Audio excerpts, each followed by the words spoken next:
I'm your host, Rena Friedman Watts, and this is the Better Call Daddy Show. Hey, this is Big Daddy, Wayne Friedman. That's my grandpa. Grandpa, you ready for more daddy drama? My dad is my number one hero and number one fan. And I'm a pretty cool dude. All right, season 4, baby, here we go. More stories you're not going to believe. And maybe you will after you listen. 5 stars. 5.5 stars, 2 thumbs up. You are a pretty cool dude. Love you, Mommy. Don't stand on the table and damn the public. You'll get some words of wisdom to live by. Here we go again. Better call Daddy. You know what your problem is? You like me. Yeah, I do. Each week, I interview a guest, share the stories with my dad, and then he weighs in at the end of every episode with his wisdom and wit. Hey, Grandpa. Everyone from influential players to inspirational fathers, and of course, controversial people. Grandpa, my mommy's calling. Creating that legacy one call at a time. And welcome to the Better Call Daddy Show. Stay tuned. Where's the music? Better call Daddy cause he knows you best. Better call Daddy cause he's bringing the test. He sees possibilities. Ooh, better call Daddy, he'll be by your side. Better call Daddy, you're the apple of his eye. He sees possibilities. Oh, you can agree. Sometimes I am absolutely shocked on how my dad is going to respond to one of my guests, and this episode is an example of that. Today, I am talking to a lady who was raised in a cult and left a cult. She was forced to be her own hero. Relatable Reese, welcome to the Better Call Daddy Show. So I told my dad that I was getting ready to interview somebody who left Scientology and grew up in a cult, and it's interesting how he responded to that. First off, he was like, how has that shaped your connection to spirituality? That's a good question, Dad. That's a good question. I don't know that anybody's ever asked me that question. Well, spirituality is, I like that word. I don't feel like rigid answering that. But if you were to say, how has it shaped like my connection to religion in general, I'm not comfortable because of that. Spirituality is a different thing for me because I have a husband that passed away a few years ago and I feel him with me all the time. And like, I've, experienced things where I'm like, oh, that was him. So to me, that's kind of very more spiritual. And I have always felt a connection there, like regardless of Scientology. But I'm married now, and coming out of the cult, he was trying to take me to church. He's a Methodist. And I was like, oh no. I mean, I tried it. I went with him once. I'd never been to church before. And it was not for me. I just thought I'm not ready for this, kind of jumping out of one thing and into another. I'm not ready to just start believing something else. Yeah. You know what else he was talking about? He said that there's a lot that we can't see, which is interesting that you said that you feel your husband spiritually. Like, some people can't even recognize miracles in their own life. I'm curious, have you recognized miracles that have happened since you've left Scientology? Oh, yeah, definitely. I mean, yes, just as far as, the miracle of how I got out. I mean, that alone, I feel like had something to do with, his name was Fred, had something to do with Fred. I definitely, all the time since he passed, feel good things happening to me that otherwise had never really happened before. And, before he died, we had a long talk and he was like, I'm still going to hang around. I want to be there for you. I mean, he kind of had a weird plan in place anyway. But yeah, I mean, I don't know if you know the way I was outed. I would have never left Scientology. I would have remained, I was born and raised. I would have remained in, but it was a whole mistake how it happened. And I was kind of pushed out. And so to me, that's a miracle in and of itself. I got therapy. I never would have done that. I have my YouTube channel that I've had just a little over like 6 months and a week. And I just hit 20,000 people following me and they're all my friends. So it's like all this support surrounding me, I would say is absolutely miraculous. And I've never used the word miracle as a Scientologist. So yeah. I would definitely say those are miracles. Wow. Yeah. Let's reframe your story a little bit and kind of talk about growing up in Scientology and what that looked like. So yeah, I was born into it. My dad had been a Scientologist since like 1970 or 68 or something like that. I was born in 84. So he was a seasoned Scientologist and still is. And he got my mother involved in it. And I have one sister who's 4 years older. And so he was very harsh with Scientology. Just, you have to apply it. He was very rigid about it. There was no not doing it. There was no choice involved. And so the earliest I can remember is the age of 4, and we would do training around the clock, just routines and drilling. They call it drilling. And that's all we did was Scientology at home. And that was confusing. I can't speak for my sister because she was older, but I remember being 4 or 5 years old, and he was just so forceful with the stuff, and I didn't know what we were doing. Like, I just was like terrified. I mean, he was very like, again. Like, he would just force us to, do the practice and teachings of it. I was like, I don't even know what these words mean. There's a whole other language in Scientology. You flip to a different language.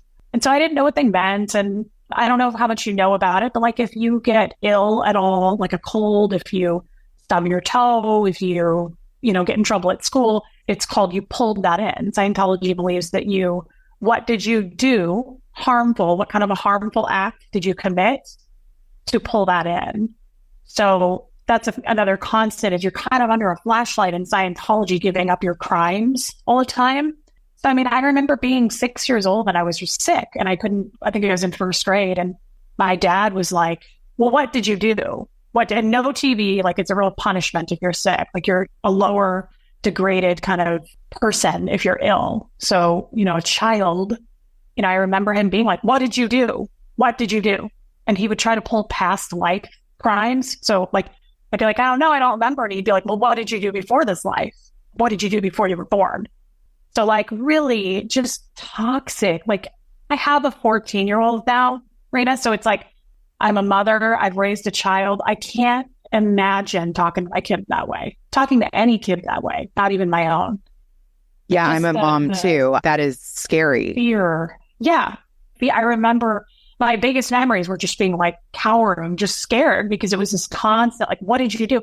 So then I grew up, became an adult, joined staff, all those things, and it's the same thing. It's just, if you get in an accident, if you something simple, like it's kind of an ongoing thing in Scientology. If you get a cold, if you get any kind of illness, we all know at this point of season, the Scientologists will go, oh, it's just allergies. It's just allergies. Because nobody wants to say they're sick, because you get in big trouble for being sick. What did you do? What did you do to pull that in? And you've got to be brought in, and you got to be put on the e-meter, and it's hours and hours and hours of interrogation. So it's like, oh, no, I'm just allergic to dust. It's just. What's the e-meter? The e-meter is a tool that L.Ron Hubbard invented and came up with. And I'm not the greatest at explaining it because I never was on the other side of operating one, but it's the main thing in Scientology called auditing. And it's similar to counseling is what they equate it to in real life. And you have an auditor that sits on the other side of it, and it's got a needle, and it's a little device. A lot of people equate it to a lie detector. You hold cans that are attached to these electrodes, and the needle reads on the dial with thoughts and energy. And that's the tool they use to find your crimes or what you've done. So you can have, sometimes it's not auditing, it's off the auditing part, like where you have something called checking, security checking. So they'll do that where they ask you a list of questions. And I've been having that done since I was 5. And can be a dangerous tool, because they can keep you on that thing for hours and hours and hours going, what else did you do? So go into a past life. What else did you do? And you have to kind of it's very confusing. For a kid, it's very confusing. For an adult, it's confusing. And eventually you start making things up because you just want to get out of it. You're just kind of like, okay, I feel so much better. But the needle has to do certain things in order to allow you to end the session, which is what they call it. Did you ever try to have like a heart-to-heart with your parents, or No. Try to buck up in any way? Like, you're like, I'm not buying this? Absolutely not. And you don't ever do that as a Scientologist, because they call it a high crime. So there's like a list of crimes that L.Ron Hubbard came up with in a book. And it's a whole structure of things, but one of them is ever questioning. You can never question. And if you do, you're subjected to that security checking for a long time, and it's on your dime. And I don't know how much it is now, but I mean, it's usually like $800 an hour. So it's very expensive. And you have to sit there and have that. So you learn real quick not to question anything. Just in a nutshell, my mother and my sister were out since the 90s. I stayed in until a year ago. Okay. Oh my God. So year after year, I don't know if you watched the Leah Remini show called Netflix, the Scientology Aftermath show. Okay. I haven't watched It's a really that good yet. show. My mother and my sister saw that show and begged me to watch one episode. It was 3 seasons. And even doing that, I went to visit them in Nashville and I said, I'm going to change my plane and go home because it's like, I can't listen to this because I'm going to get in trouble just even talking about it. Like, I'm going to be subjected now because I'm going to go back. They're going to put me on the meter and go, what did you talk about? What did you do? Did you talk about anything? And that needle, they're going to go, what's that? What are you thinking about? What's that right there? Are you guilty of something? So I was even like, don't do this to me because I'm going to be interrogated just talking about it. So you are not allowed to question, to answer your question. You are not allowed to look. It's a big deal if you do. You're really kind of considered an enemy and you don't want to be considered an enemy. I feel like just kids kind of do lie. that though, like naturally. Like, but maybe if Some the of them stakes maybe are did. so like high crime, like you're saying, or high enough, maybe they don't. Well, I think the main way to control people is put them in a state of fear. And so I think when you are born into it, you're taught right. I mean, I can tell you, I remember sitting in my kitchen chair when I was 4 years old and my dad was like, flunk, chair, don't move. Like he was screaming at us. So it's like, I don't know that I would have been brave enough to go, this doesn't seem right. I was terrified. So I think they use a lot of force in Scientology. They're very physical and they scream a lot. And that's the definition in Scientology of impingement and intention. So it's a lot of screaming happens. And if you ask why, they'll say, well, we're impinging. We're using our intention to get the point across. Like it's a good thing. It's known as a good thing to use anger. So I think that's all part of probably how other cults, all cults work, right? It's just that's a way of, you're so scared. They have you under control and brainwashed, mind control that I'm sure some people question it, but I know no one that did growing up. Wow. Nobody. You just don't want to do that. I mean, it's expensive, one, but two, they rope you into your whole life. Your dentist is a Scientologist. Your person who comes in, your plumber. I mean, you only associate with Scientologists. So they put that fear there. And if you are outed, where are you going to go? What are you going to do? You're going to lose your whole family because they disconnect. They apply a disconnection policy. So if you're outed, you lose everything. And that's a state of fear in and of itself. That's why I never would have talked, Rena. I never would have spoken out because as bad as my story is, I would have lost everybody. And I did. Overnight, I lost over 300 people. They were gone. And I'd known them my whole life. Gone. Disappeared. Died. I'd never talked to them again. They blocked me on every social media platform. It's fast. They bring down the hammer quickly. So it's a fear, right? I mean, I was outed without wanting to be. It was an accident what happened. So that's another reason I think people don't take that route, because once you're so heavily in it and your dentist, your doctor, all your friends, your job, most people work for Scientology companies. You can't, it's too much at stake. You can't lose that. Your mother, your father, your kids, like they'll all disconnect from you. Nobody wants to take that step, that leap and question or do anything like that. Okay, let's talk about how you were outed. So do you know Aaron Smith-Levin? Yes, I've watched some of your interview with him. Okay. So he's great. He's got a pretty big YouTube channel and he's really leading with the torch on fighting Scientology. And he's the first person. I watched the Aftermath show. And on the show, they talk about a organization called, at the time, the Aftermath Organization. And it said, like, if you need help, call us. And I thought, well, I can't run to my family. Like, now that I've seen the truth, because to be honest, I watched that show and it took me years to watch it because so many people said you should watch this. And I was like, why? So I can watch a bunch of disgruntled Scientologists whine and be victims. And, that's what I thought. I was like, why? So people can cry about what happened to them and their religion. Like, if you find ex-Catholics, you're going to find that. That was my justification all the time. I was like, anybody who left an organization is going to complain. Poor me. So that was my rationalization. I was like, I'm not going to watch this crap. So I did. And when I watched it, it was so powerful. I couldn't stop crying. It took me like a week because every episode, I was like, oh my God, that happened to me. That happened to me. And I thought I was the only one. I truly thought like it didn't work on me. I thought everybody else succeeded in Scientology except me. I was just the one it didn't work on. That's how I felt. So when I watched it, I was like, oh my God, these are not sob stories. Like there's other people they've abused. There's other abuse cases, right? So I thought, I can't talk to my family. Of course, they're going to out me and I'm going to be in big trouble. So I called the Aftermath Foundation and I talked to Aaron. He's the first person I talked to. And I felt so safe because I was like, wow, I can say things without knowing I'm going to get in huge trouble. So we became friends for about 6 months, and he and I talked all the time, and he texted with me, and he was like, let's try to get some people out, because I was like, I'm ready to leave. How do I get out? I just need help. I want to get out. I've seen too much and I want to go. And he was like, hold on. I've got this channel. He was like, maybe if you give me information, like we can expose this stuff and you can kind of stay under the radar and help, with the cause. And I was like, yeah, I like that. It makes me feel like I'm doing something. So for about 6 months that went on, and I texted him some information about a New Year's Eve party and this chairman of the board, David Miscavige, and all that. And this was information I got from my mother-in-law, who's a 40-year staff member in Scientology. And he accidentally flashed that text up on his screen during a live. And it was he said about a quarter of a second. I didn't see it, but a lot of people saw it. And he immediately edited it out. But at that point, the Office of Special Affairs, which they call OSA, who's like the, head of security of Scientology, they're constantly watching Aaron. They're, recording everything he does. I never spoke to my family again after that. Wow. It took that quarter of a second and they knew, and they saw my name and it was over at that point. Just that's what happened.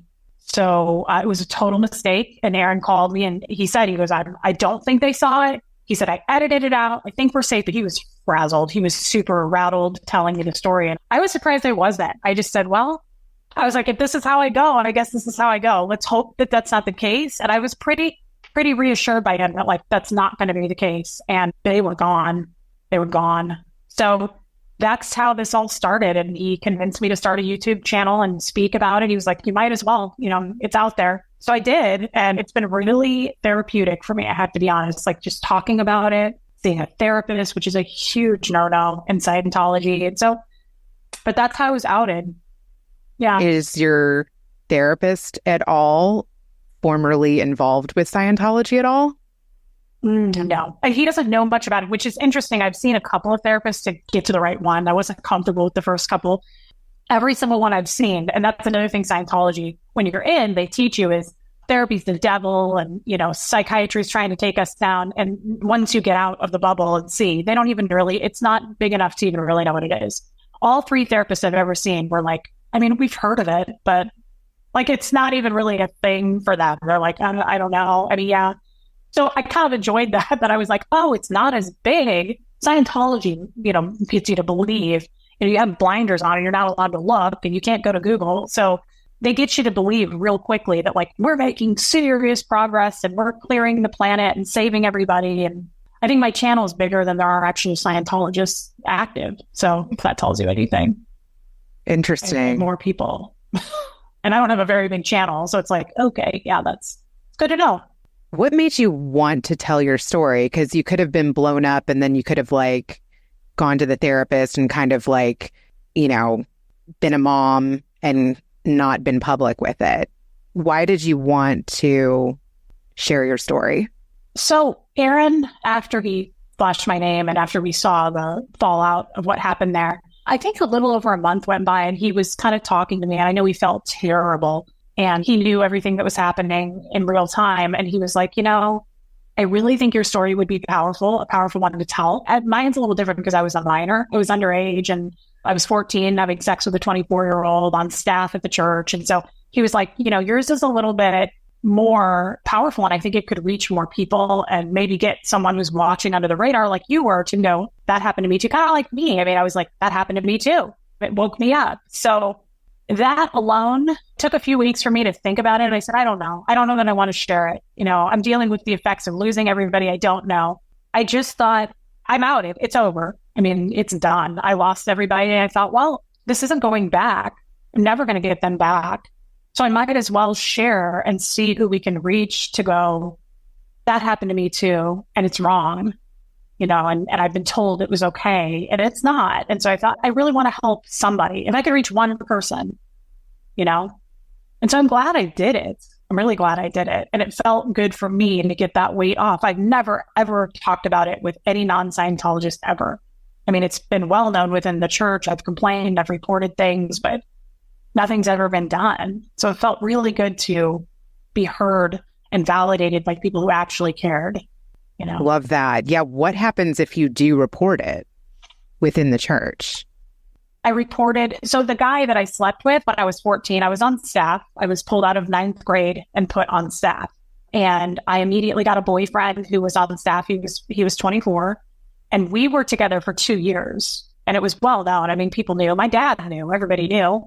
In Scientology, you're looked at as there are no children. You're just in a small body. So you're just a being in a small body. That's what we call them. So they're treated just like the rest of us. So that's alone, if you think about that way of thinking, there's nothing wrong with it. And I didn't think there was anything wrong with it. I went full on, I think, to the age of 35 when I told my current husband about it. And he said, statutory rape. And I said, no, it's not. And he was like, yes, it is. And I said, I consented. I wasn't raped. And he said, it doesn't matter. You can't consent. Like, he was like looking at me like, are you out of, like, where are you? I still thought it was okay. So back then I was like, there's nothing wrong with this. No one saw anything wrong with it. And then I didn't report that because there was nothing to report. He was my boyfriend. But there was a guy that was like around 50 when I was on staff, and he grabbed me and he put his hands like all over me and he shoved his tongue down my throat. And it was really traumatic for me. And I reported that. And I got in big trouble for reporting that. I got an order put on me that said, like, you're entertaining the men of the organization. You're bringing our statistics down. Like, you're nothing but a problem. You're hurting other people it was pretty wild. So that's how they deal with, that's what I mean. You learn real quick, not to speak out. Did you know on a gut level, though, like that was wrong? Oh, yeah. No, well, yeah, because I know how it made me feel. I was scared. I was actually at a filing cabinet at work and they call it the org, the organization. I was at the org, like I always was. You work 16 hours a day. And he threw me off guard. He flipped my body around and shoved me against his filing cabinet. So it was very I knew it was wrong because of how I felt, the panic, the sweat, like I started freaking out. So yeah, I knew that was wrong, but it's similar to, like I told you in the beginning of this interview, when you get sick. If you do anything like that, what did you do to pull that in? So when I reported this, it was, what did you do for him to come to you and do that? It was not looked at the other way around. So that was a little bit shocking for me and hard to process. I was 16 when that happened, and I thought I would be more protected when that happened. And the day that happened, actually, well, not the day, like a couple of days later. So when you had that order put on you, they gave me 30 days and they said, you better not do anything else. You better not get any more reports or you're going to be outed in this organization. You'll lose everything. So I was tiptoeing, right? Like, I was real careful not to even talk to anybody. I didn't want to get in any more trouble. There was a gentleman on staff who was a friend, a very close friend, like a brother to me. His name was Dan O'Connor. And I did not there's something called a telex machine, which I'm still it's foreign to me. I was in charge of it and I didn't know how to use it. And I did not send a telex for him. That was very important. It was supposed to go up to the chairman of the board, and he flipped out and he got very upset with me and he got physical. And that had never happened with me. This guy and I were so close and he was so angry, and he picked up a fax machine and he hit me with it and in the side of the head. And I fell down.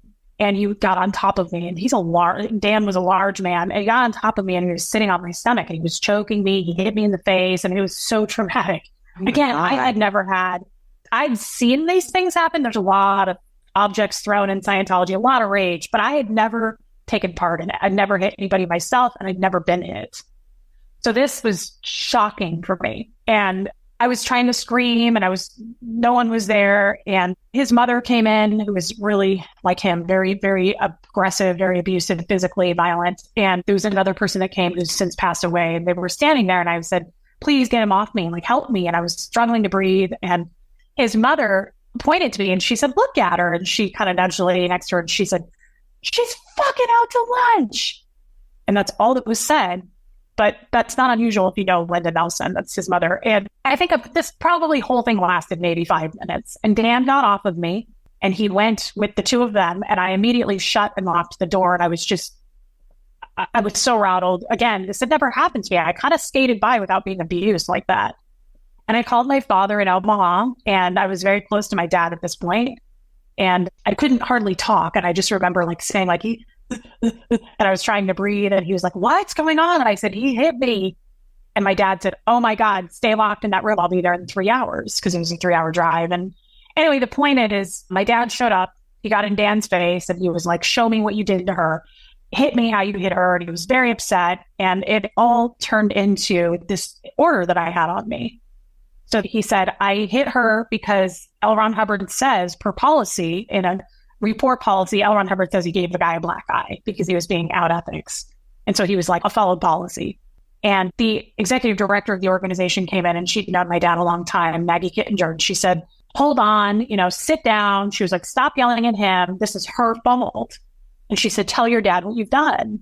And so I'm kind of trying to answer your question. It's long-winded, but she said, tell your dad what you've done. And I was like, what do you mean what I've done? And she said, she has a non-interpolation order put on her because she's been entertaining the men of the org. She's bringing down this organization. She's pulled this in. She's basically a little floozy, and it was horrible. I mean, that's how they view things. And my dad and I, again, were very close. And that in that moment, he said to me, is that true? And I said, yes, it's true that I have an order. But I said, I reported Tom. I reported this man for what he did. And I didn't entertain him like she's saying. It happened against my will. And he just got up and left. And he said, I never want to speak to you again. He said, I'm not your, sorry, this part still gets emotional for me. He said, I'm not your father. And he said, don't ever call me again. And he said, find your own financial support. He said, because I'm not going to help you. And he said, do not ever call me again. And I was so heartbroken. And I said, Dad, don't leave. I mean, he came to save me. I felt safe. And I said, please, that's not what happened. That's not how this happened. I said, please don't leave. And he left. He just left. And I don't know to this day why what happened next happened, but I started, within like an hour, I started peeing blood. Something was really wrong. Oh my God. And it just went downhill from there. And I was taken to a hospital, and I was in a hospital for over a week, and I had 2 different surgeries. I had my gallbladder removed. So I had a problem with my gallbladder. So I don't know if it was the gallbladder that caused that, or if it was I talked to some attorneys, and they were like, did you not consider that Dan beating you up and all of that could have done some damage? And I thought, I never thought of that. I don't know. To this day, I don't know. I don't know if it was my gallbladder, but it was within an hour of that all of that happening. Well, a couple hours. I think it was like 3 or 4 hours later after my dad left, I started peeing blood. And I don't know, but I couldn't get help. I mean, I was asking people at the church after my dad left. I said, I think something's wrong. I need medical help. I'm peeing blood. And they were like, oh, fuck yourself. Like, look what you just did. You just totally destroying people at this org. You're bringing down people's reputations. And the guy that I was dating, Shane, the 24-year-old, took me to the hospital. He was the only one that helped me. So, and once I was in the hospital, I called my dad because they said, you're a minor. What are you doing? Like, you're a minor in a hospital bed. What's going on? Where are your parents? And I said, my dad's in Omaha. And I got him on the phone, and he said, fuck you. Don't call me. He said, I do not want anything to do with you. So that's never changed. And I was hoping that would change. I spent years hoping that maybe he would feel some sort of remorse, or we would reconnect, and that never happened. I am so sorry. I am too, girl. Oh my God. I just don't know how. I mean, I have a daughter that's 13. I just cannot imagine leaving her in that situation. Yeah, I don't have a daughter, but I have a son, and he's 14. And I think the same thing all the time. Like, this all happened. Like, I was 14 when I started sleeping with this 24-year-old, and I think there were so many adults that knew about this. Can you imagine? Like, we're mothers now. Oh my! I would burn that place to the ground. God, doing time the rest of my life. Totally. On a killing spree. I mean, I can't imagine that happening to my kid. I can't imagine being okay with that. Like, how did he get to the place? Like, how did he get involved with the church? How did he become okay with that? Like, what was his upbringing? My dad, Yeah. I think he always hated his mother. I'm not really sure the background there. We weren't allowed to see her, but he always hated her. And my dad really is quite hateful toward women. I mean, he always trashed my mom. My mom left when I was 6. I saw her a few spotty times scattered in between, but I really didn't see her again until I was 18. He would not let us see her. So he really was abusive and super high control. And it wasn't about it was just about winning for him. You know, like, I'm going to keep these kids and you won't ever see these kids. And he hated us kids. You know, he didn't want us. So I think he toyed with drugs when he was in his early 20s, and he found Dianetics, which was the book written by L.Ron Hubbard in 1950. And then he found a Dianetics group, and then they just kind of sucked him in. But to be honest, I wish I could go back and witness all of that, because I really, truly believe, I would say kind of like a dog that bites is a dog that bites. I believe he was a bad person to begin with, and Scientology just enhanced that, just made it okay to be even more abusive. You know, it just amplified it. I don't believe he was this great guy and then he found Scientology that just turned him bad. I mean, I never hit people. You know, I was a Scientologist raising my kid up until a year ago. I never treated him that way. I think he was just a bad person to begin with. That's interesting. I am curious how you were able to raise your own kid in it.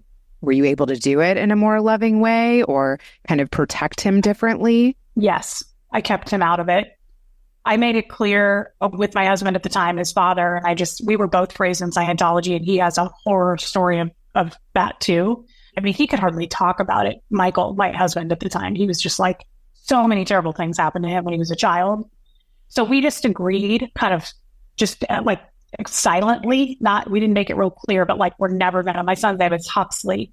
And I said, we are never going to subject Huxley to this because of how we were raised. It was kind of a silent pact we made, secretive, you know? And so I always gave the excuse, because people were very upset that we did that, you know, in the church, and you need to bring him in for services. You need to put him on a course. You need to get him some auditing. And I would just say he spoke way later in life. He was over 3 years old. He didn't even talk. Now, I mean, I don't know why, but I mean, now he's super chatty. So he's not antisocial or anything, but I would just say we want to give him a choice. We want him to, you know, reach for Scientology. We kind of, you know, we want him to reach for it. And he hasn't reached yet. You know, we just kind of tried to string it along as much as we could. But I was never going to let that kid be involved with the can holding and the yelling. I knew I was going to protect him from that. And I did a good job at remaining and balancing being a Scientologist and going into the org and doing services, and people going, "Where's Huxley?" And I'm like, "Oh, he's with my mom tonight." You know, just really trying to keep him as much as I could away from it. And I did. I really did. He hardly even knows what it is. He didn't do anything in it. How have you explained to him the 300 people that are not in your life anymore? So that was really difficult because I talked about my mother-in-law, who's been a staff member for 40 years. My father-in-law, which is Doug and Brenda Argis are the parents of Huxley's dad, Michael Argis. They are the most diehard. They've been in for 40 plus years. He's an orthodontist, retired, but he was never on staff. He supported the family while she was on staff. And both of them, but especially, I cannot stress this more, especially Doug, was this with Huxley. I hardly saw Huxley. Doug would take him every weekend from the age of 6 months old. He loved Huxley. He could not be without him. He would come over every day to my house and tutor him after school. And I mean, they were just so close. It's a little creepy. Doug, in Scientology, people believe you don't die, you drop the body and you just go get a new body. So Doug believed that his father died in the 70s and was waiting around for picking the right body. And he believes that Huxley is his father and waited around for that special body to pick up and be in Doug's life again. So Doug always had this master plan: when Huxley gets older and has a child, I'm just going to drop my body and be Huxley's child. It's so creepy. It's so creepy how they do that. But anyway, so I think that's what his tie was, his emotional attachment was, this is my dad. He believed Huxley was his dad. So he spent all this time with him nonstop. And when I was outed, he dropped Huxley. He never spoke to him. And I bet he saw Huxley at least 4 days a week, every week. And he never saw him again. And Huxley said, I can't live like this. I can't, like, it's just too much of a mystery. Where did he go? It's like, it's a void. It's like, I don't. So he called Doug on his cell phone. See, they wouldn't take my calls. They had me blocked.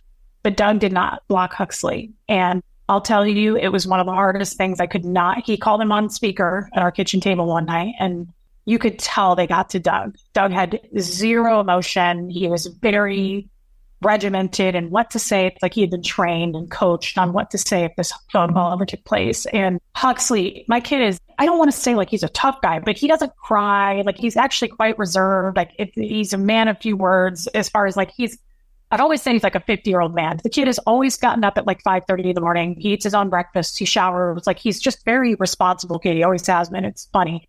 And so, we called Doug and he was like, I can't live like this. Like, what's happened?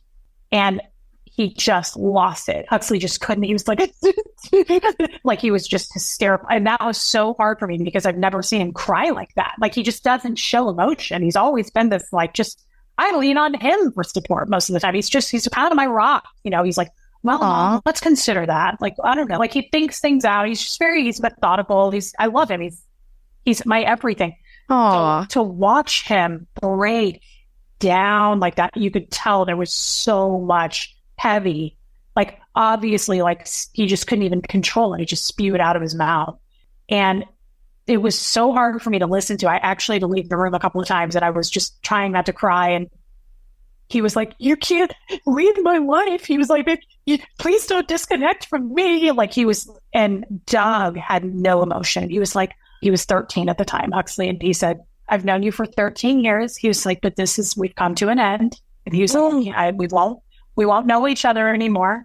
And Huxley was like, he said, what did he say to Doug? He said, my mom didn't do anything to your church. He was like, your church did something to my mom.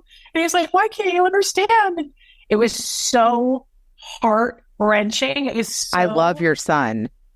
Yeah, but I mean, and he's so smart. He's very advanced in how he thinks. Oh my God. It was so hard, though, to listen to Doug be this robot. And he was like, I understand. He's like, I got it. He was like, but you don't understand. He was like, I can't lose you. He's like, but I can't leave my mom because you have a choice. You either disconnect or you can either join Scientology, the side of family, but you've got to drop the person who was outed. So he would have had to make a choice, which legally he can't, of his mother. So he was saying, Huxley knows how it works. So like disconnection, if somebody gets declared a suppressive person, which I did, that's the highest crime. That's when you're outed and you can't come back.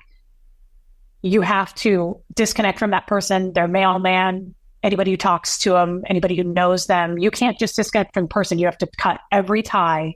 So that's what makes it harder too. It's so ugly to do that, how they divide up families.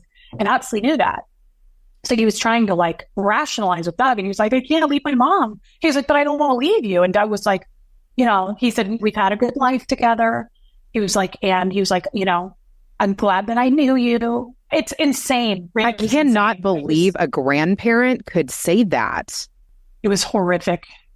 And we never talked to him again. That was it. He never called him again. And Huxley had to call him. Keep that in mind. Like that story, he was like, I can't live like this. I have to have an answer. Like it was he needed closure. I didn't get any closure. I lost probably about 500 total. I never spoke to them again. God. To this day. So, I mean, he got that one phone call and that was it. Now his grandmother, Brenda, Doug's wife, never spoke to him. And again, was in his life. She just wasn't in his life as often because she was a full-time staff member. They keep pretty close tabs on you when you're a staff member. Doug was not. So he had the freedom to come to our house, take in places, do stuff with them year after year after year. They had their routine. Brenda, not so much because it was harder. She was under their control more. But still, his birthdays happened. We had our first Christmas a few months ago without everybody. We had our first birthday without everybody. That was hard. Now, the only thing that saved us was my YouTube channel. We live streamed his birthday. Oh God, that was so emotional. I had so many people send so many gifts to him and lift him up and money and just here, take this, go buy something. We love you. We want you to feel supported. And he's got family, I can tell you that. And that's remarkable. They love him unconditionally. Yeah, that's remarkable. Conditional love. Wow. I am so glad. Those people changed my life in every way. Yeah.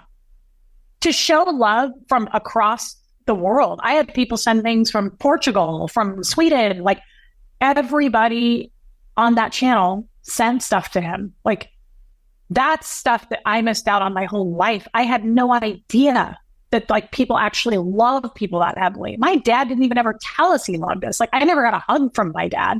Scientology is cold as shit. There is no, it's very conditional. It's based on, are you a Scientologist? Good. Are you an active Scientologist? Are you doing things in Scientology? What do you do? How much money are you donating? Like, it's all about how much are you giving to the church, as far as your time and your money. And if you're not really considered a good person. So this was incredible to be showered with just like wisdom, thoughts, love, gifts, all that. They just changed my life for that child. I am so glad. I'm trying to think about, like, do you think about why you're here? Do you ever have conversations with a higher power now, or? I can't go there. I just don't know. Now, I've said on my channel many times, I'm always envious of people's relationship with God. Like, it makes me feel empty and a little bit like hollow when people talk about like how they were raised in their faith. I don't know what faith still even really means, but we were told there really is no God. Now, I don't believe that. I believe there's surely something, but I can't go there. I don't know what to believe. I don't know what's real. I don't know. It's just hard for me to kind of fathom that. Like, I don't know, but I am jealous. Like, I get envious of that. People who have, like, they know where they're going. They have a plan, or they talk to God. I'm like, man, I wish I had that. Wish I could do that. I just don't know if I can. I don't know where to begin. What pieces you put together to even know. That's so interesting. Was there prayer in Scientology? What did that look like? No, definitely not prayer. Just the teachings of L.Ron Hubbard, the books. Okay. Yeah, there's definitely no praying. I mean, we praise him for sure. Okay. There's pictures of him everywhere in every room. And whenever somebody completes a step or something, they clap and we all turn to the picture and we all go, hip, hip, hooray. And they go to LRH and we do that. But I mean, no, there's no praying. So what would lead to clapping for L.Ron Hubbard? I am totally being serious. Oh, well, everybody says that, like, you would know it as a Scientologist, like, Ron is your best friend. So, like, when you write a success story, when you finish something, you complete an action, you always have to write a success story. And almost everybody says, and to Ron, like my very best friend in this universe, to the best friend that mankind has ever had, to Ron, it's always like, thank you, Ron, for, making me a better person, for the life tools. And yeah. Did you ever connect with that on a deeper level? Never. I was always uncomfortable with it. I never did the hip hip hooray. I would just do the clapping because I always felt I didn't like his pictures. I never resonated with him. I never felt connected like everybody else. Everybody else was like, isn't he the best? Like, he's dead. They talk about him like he's here, and all the gifts he's given us for our future and our eternity. And that's how they talk. So I never connected that way. I never felt connected. I always thought he was a little creepy looking. And I would, we have to sit there all day and listen to lectures by him. So like, it's the recordings of him. And sometimes the way he would talk made me uncomfortable. I felt like he was racist in a lot of things, but also like Scientologists hate gays. Like, they hate anything. And that never made sense to me. My father hated gay people because Scientology, he talks about it in the books.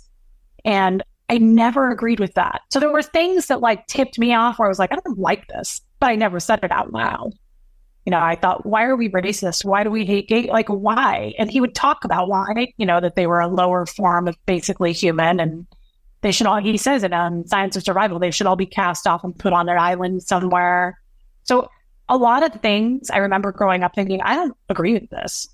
I never felt that way. I never felt violent enough to want to hit somebody. I never wanted to hate gay people. I just thought. So when they would look at his picture and do that, it always kind of gave me a little twinge, like, yeah, I know that I worship this, but I sure as shit wasn't going to say that out loud. I'm just going to go with it. Why? Because you're just too deep in. I was born and raised. I was deeply rooted. Everybody around me was a Scientologist. I spent my whole life in it.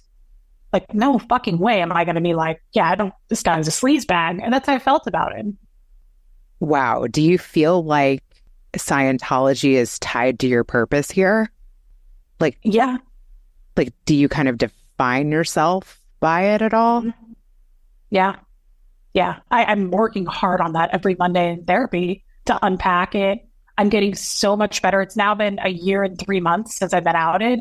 So I'm so much better. Like, I don't immediately, like, if I do stub my toe, I don't now go, what did I do to pull that in? Like, my whole life, I'm like, I immediately start thinking, like, did I hurt somebody? Did I lie? Like, what did I do? I don't do that anymore. I don't sum people up with my training on the tone scale, which is like a scale of, you know, where someone is at in their life. And once you peg where they're at, you know, then you can tell their background and how they are sexually and how they feel about children. They train us all of that. They train us on, you remember how I was telling you, my dad was like, again, start, come.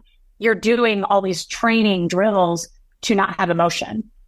They train you very hard about thousands of hours of it where you sit and people try to, you know, they do things in your face. They call you a slut. I mean, I remember being 5 years old and I was doing that with a man at an org and he was like, you like to fuck little boys? Funny. Doing that to me. And I remember him saying, like, you like to fuck dogs? You like to fuck animals? Like, they do that because you flinch or you blink too much or it freaks you out or you laugh or whatever it is they're trying to get you to react. And if you react, they go flunk and then they do it again and again and again until you don't flunk anymore. So I've been doing that since the age of 4. And so what I'm explaining to you is I don't have a lot of emotions. Like, you're trained to not react to things. That is the point of being an auditor. You're doing all this training to become an auditor. So if you have a person in session with you and they're like, and they freak out or they try to leave, you have to be... Who would not flunk react. that? Well, you do flunk, but then you have to do what's called flattening it. So you flatten that button. It's a button now. So we have to keep doing it over and over. So do you like to fuck dogs? And then I react again. Flunk. Okay, start. Do you like to fuck dogs? And then I don't react. And then they do it a few more times to make sure you don't react. And then they go, good, you passed. Good job. Well done. So that's what you're trained to do. So now, do I define It's like desensitizing you to it. Very much. So my channel, there's a lot. I'm like literally nauseous from that. Yeah. I do my live streams every day and I unpack a lot of this stuff. I don't talk about it every day right now because I can't. It's heavy shit that I just can't. I got to talk about funny things, silly things, my life now. You know, I have to talk about other things. Otherwise I just get too depressed, but I cry all the time. I can't control it. Like, I have so many like emotions now because you couldn't do that before. So I find myself being a little over a year out now and I just burst into tears because you were suppressed from doing that. Couldn't do that, you know? So the most emotion I feel now is like sadness and tears. I don't get like rage. I don't get mad. I just think I'm so sad for all the things that, you know, they kind of come crashing in on you, but it's therapeutic and it works for me. I don't know that would work for everybody. I'm kind of glad you can cry now. I can cry now. And I do, you know, I have 900 to 1,200 people watching me live and I will sit there and cry in front of them. And that's not for everybody. You know, not everybody probably heals that way, but my channel, I say, is about healing. And so it's a safe space. I want everyone to feel like they can talk about anything in there. So some days are worse than others, but yeah, I get real mopey and emotional and weepy. And I just never did that before. You know, I remember being hard as steel, like just, I can't tell you how many Scientology funerals I've been to where it's like, they will say, no crying, no tears. Like, it's intense. Like, you're not allowed to show emotion. Now, the only emotion you are allowed to show, and it's rewarded, is rage. Like, there's a lot of throwing objects in Scientology. For him to pick up that fax machine was nothing, really. I'd seen that happen to people, just not me. So it wasn't unusual. It wasn't like a shock, you know, to do that. They used a lot of that, like scary fear, you know, to get their point across. But crying, tears, sadness, apathy, none of that. You never see that. Do you feel like Scientology should be shut down? I feel like it should be burned to the ground. Yeah. I think that they have destroyed so many people. And there have been, you know, I always kind of think this, if you want to go be a Scientologist and you're 40 years old, go fucking knock your socks off. I mean, I think it's wrong. But to bring a child and like raise a kid into it is so twisted to like not give someone a choice or a chance. And then you fuck them up and they're just like molded into these adults that now, you know, who knows? I mean, yeah, I think it should be absolutely shut down. I think it's one of the worst things I can think of. I mean, I would have rather probably been in prison. It's really terrible what they do to people, just like how they make people feel, you know, and what they tell you and where you came from and the stories, and it's wrong. And to do that to a kid, that's not fair. I have a kid now. You have a kid now. Can you imagine doing that to your kid? I mean, it's so much abuse. What's No wonder people interesting grow up fucked up. is like we tried to send our kids to like an Orthodox Jewish school that was like above where we kind of were religiously. And our oldest really questioned it for years to the point where we switched schools. And once we did that, the street we were living on, we no longer fit in. And so I honestly wish that we would have pulled our kid out earlier. I was wondering if your kid ever really kind of questioned it. It's like when you're a first-time parent, though, like you don't know what you're doing. Yeah, 100%. I don't think my kid, that's terrible, by the way. I don't think my kid questioned it because I didn't let him be exposed to it enough. Okay. He didn't do anything. Now, when I finally told him my story, he was super affected by it. And I said, I'm going to go on this show. I was going to go on with Darren and talk about it. And it was, I think, the night before. And I was in the kitchen. I said, Huxley's my rock. The kid really gives good advice. And I said, what do you think? Should I do this? I said, it's, the world's going to see it. And he was like, Mom, I think, he said, I didn't know that, that happened to you with that older man. And he said, I think, yes. He was like, I think exposure is a good thing. And he was like, I think if you can help any other person, he asked me, he goes, would you want that to be happening to a 14-year-old girl? And I said, Huxley, you're so wise. And he said, then do it, Mom. He said, because you'll help somebody. You'll help somebody else. And I was like, oh my God. I love Huxley. So oh my God, you're giving me chills. I didn't have more kids. I mean, he's literally why at the time I was married to his dad for 10 years. And I had Huxley in our first year of marriage. And I really questioned, I was like, should we have another child? I always kind of wanted 2 kids. And I thought, he's so perfect. The next one's going to be like this holy terror. And that's not fair to Huxley. Like, it'll take away my attention from him if I have some kid that like, what if the kid's mean to Huxley? And like, I don't know, it was this weird protection thing. I was like, but I love it. He's so perfect. He's like my best friend. I was like, what if I have this awful kid that just takes up all my time and Huxley gets neglected? I don't want that for him. So I just kept him. I was like, I don't want to do this. I don't want to chance it. He's so great. That's wonderful. I love that you have that connection with him. That's so special. It is. And it's brought us so much closer because I didn't get to have that connection because Doug, his grandfather, was taking him all the time. It was this weird control thing. He was every weekend. He was like, I'm taking Huxley. And I was like, okay. I mean, I was alone every weekend of Huxley's life. I had my first Thanksgiving with him last year. I'd never had one with him. Never. Doug took him every year since he was born. I got to have my first Thanksgiving with my kid. Oh my God, tell me about it. It was really special. I cooked and he helped me. And I asked him, what do you want? Like, what do you normally do? Like, what's your tradition? And it was really special in our own home. He helped me cook and we had so much fun, but it was a new start. Same with Christmas. I mean, I saw him for like 2 hours on Christmas morning, but they'd come get him after that. So we got to spend our Christmas together. And so, like you asked me in the beginning about miracles, I say this is a miracle because it brought me closer to him. And it makes me feel guilty still that I allowed all of that. I shouldn't have allowed it. I should have put a stop to it. I should have said, like, this is my child. But I didn't. And it makes me feel sad that I can't bring back that lost time. But I really try not to look at it that way. I try to look at it like we're building something new now.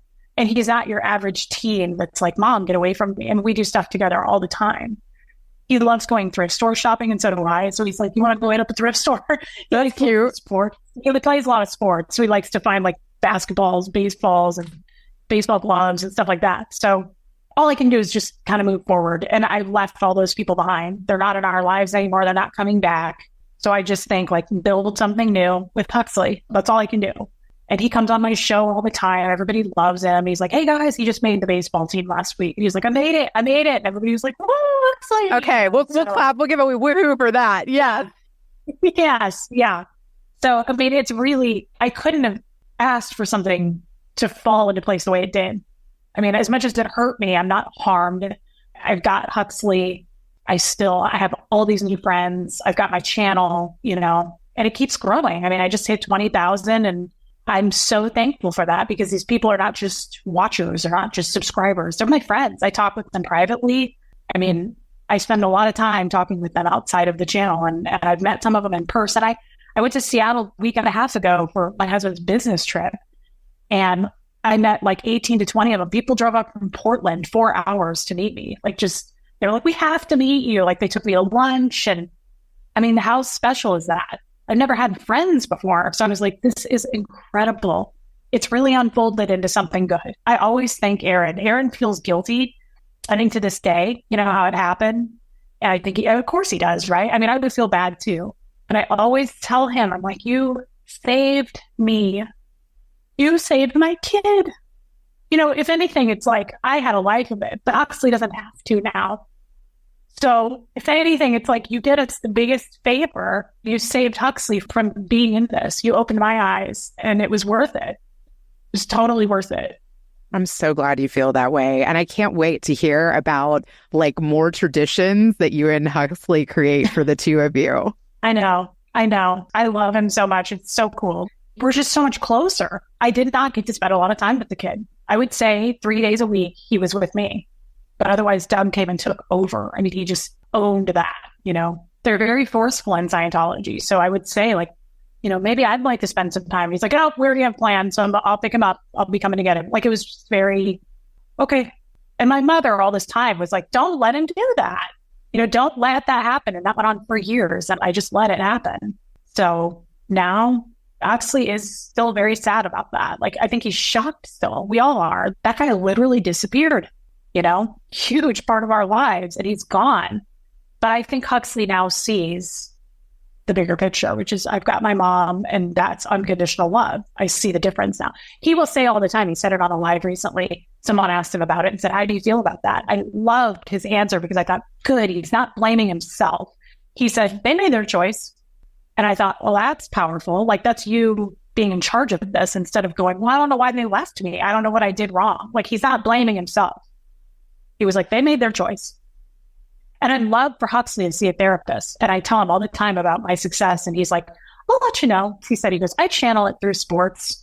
He was like, that's healthy. It's just, that's healthy. My therapist says that. I talk about it every week with my therapist. And he's like, I don't think I trust him. Like, he's doing sports and he's making friends. That's all healthy steps moving forward. He's not like a recluse and isolating, and he doesn't play, you know, games all day on a screen. And he comes home from school and he's like, I'll be in the backyard kicking the football. I mean, you know, so he says that. And he's like, I channel it, Mom. And he's like, I'll let you know if I need to talk to somebody, but I feel okay. I mean, that's wonderful. Yeah. It's healthy. I mean, I watch for signs of it, but he's only done better. Kids are so resilient. And I just think time really does do something, right? Like, I think the more time that passes, the better off we'll be. You know, it's less, we're healing from it. Yeah. Is there anything that you would like to ask my dad around this?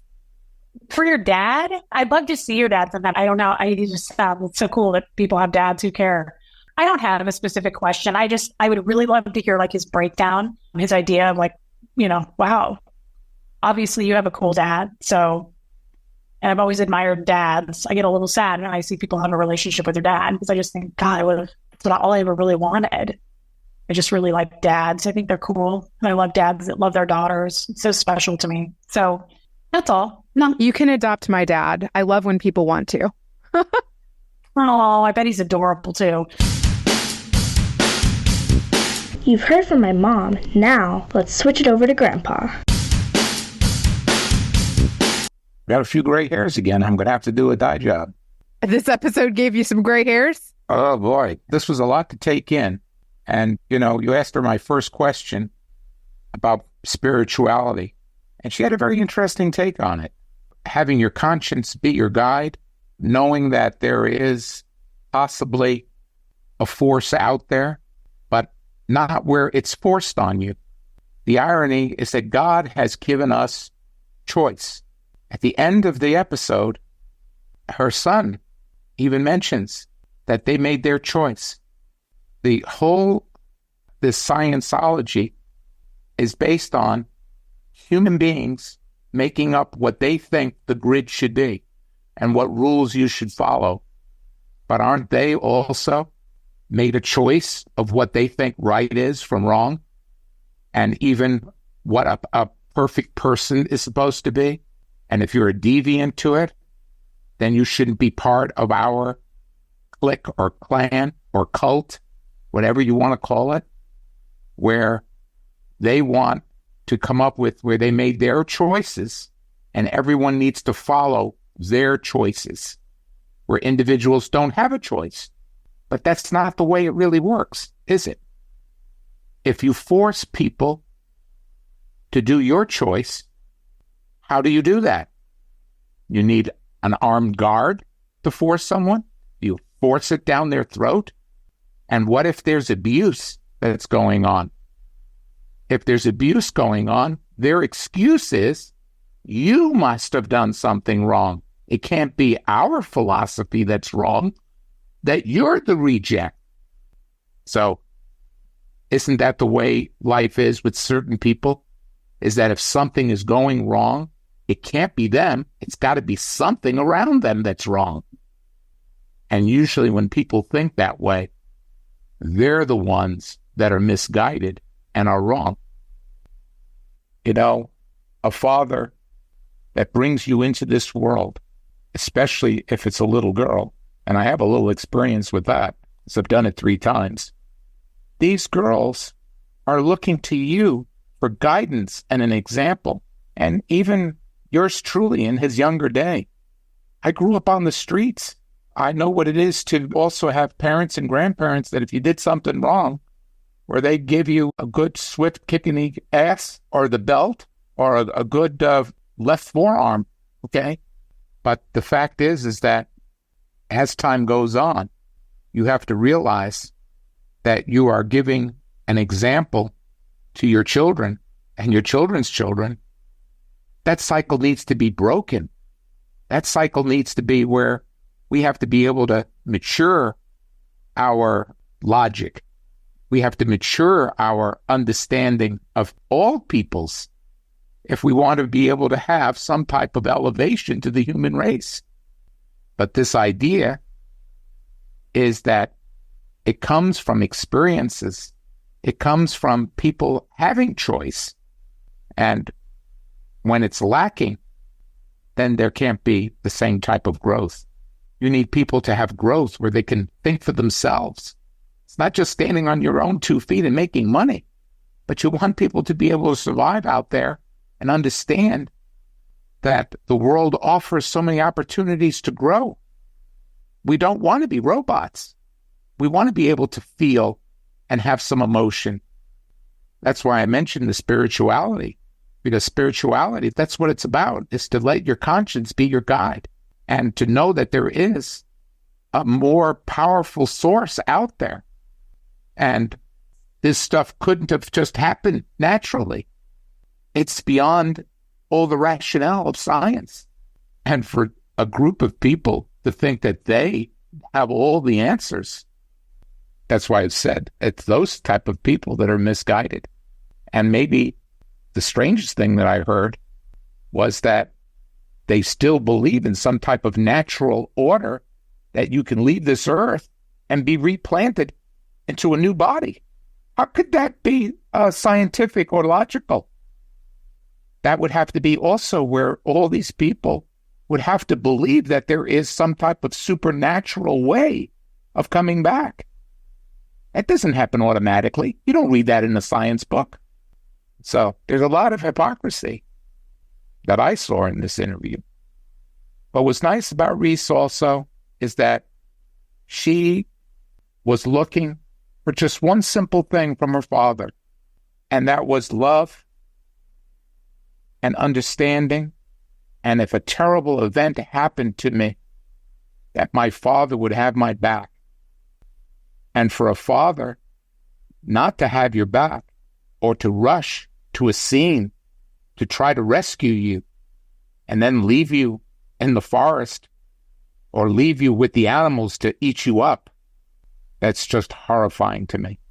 And for her to be able to overcome that and to be able to tell her story and share that so candidly, she deserves a lot of praise and understanding and love for what she's doing, because she is trying very hard to make a new choice and to be able to help people and to tell her story. And this is what podcasting can do, is that it doesn't have to be filtered.